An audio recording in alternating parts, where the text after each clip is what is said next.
Hello friends, welcome back to my channel. Learn CBSE. Today I am going to explain the 10th chapter of English, the Sermon at Benares of Class 10th. Let's have a look on Introduction. The Sermon at Benares throws light upon the early life of Lord Buddha, who was originally born as a prince in the royal family. On being exposed to the sufferings of the world which he was earlier shielded from, he left his princehood and went in search of salvation, thus leaving all the worldly pleasures behind. Upon attaining spiritual awakening, he gave his first sermon in the city of Benares, hereby making a lady named Gautama realize that men are mortal, and a wise person should not grieve at what is bound to happen, for it only enhances pain and suffering. Gautama Buddha was born to a North Indian royal family as a prince, and was named Siddhartha Gautama. He was sent to a faraway place when he was 12 years old to study Hindu sacred scriptures, and upon returning 4 years later, he got married to a princess. Soon, they both had a son, and they continued to live the royal life for about 10 years. The royals were shielded from all the unpleasant experiences of the world until the prince met a sick man, an aged man, a funeral procession, and a monk looking for alms. These experiences acted as eye-openers for him, and thus, he left all the royalty behind to seek a higher sense of spiritual knowledge. Gautama Buddha went in search of enlightenment for about 7 years before he finally came across a peepal tree and chose to sit under it till he became awakened. When he finally attained salvation after 7 days, he decided to retitle the tree as the Bodhi tree, which means the tree of wisdom, and he himself came to be known as Buddha, which means the awakened.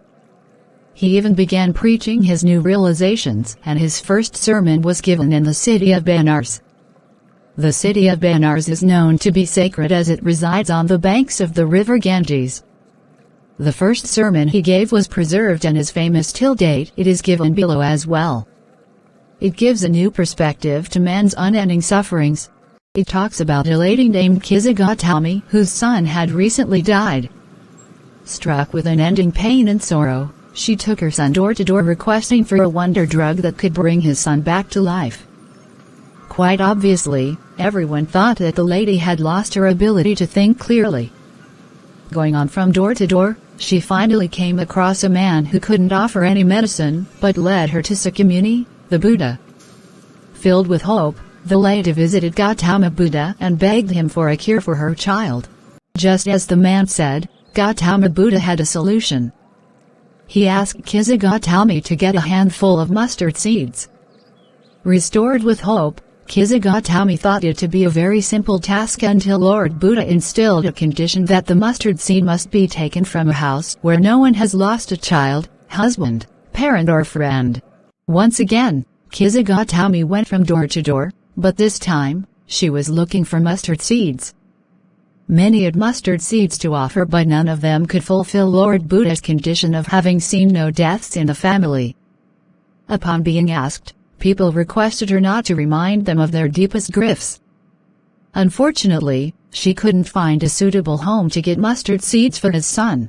All hope was lost for Gautama, and thus, in extreme anguish and pain, she found herself a place to ponder at the edge of the road. She continuously watched city lights blinking and observed them till there was just darkness all around. After deep reflection, she realized that man's fate was just like these city lights that flicker and extinguish repeatedly. The cycle of birth and death is nature's way of working. Suddenly, she became conscious as to how selfish she had been in her sorrow, and that one who is born must rest eternally. Men are mortal, and the ones that are immortals have covered a path free from all worldly pleasures. The life of mortals is troubled because they have not made peace with the fact that the one who is born must rest eternally. There is no way a living being can avoid facing death.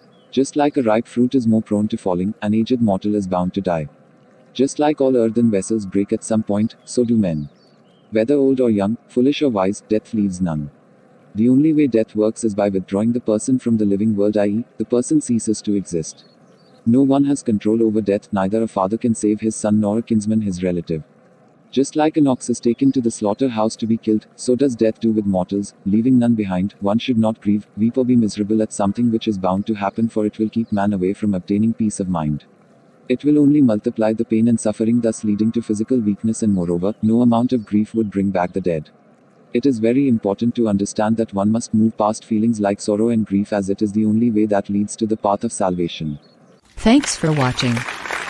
If you need any more study material, then write and comment. If you like the video, then hit like button and subscribe to my channel.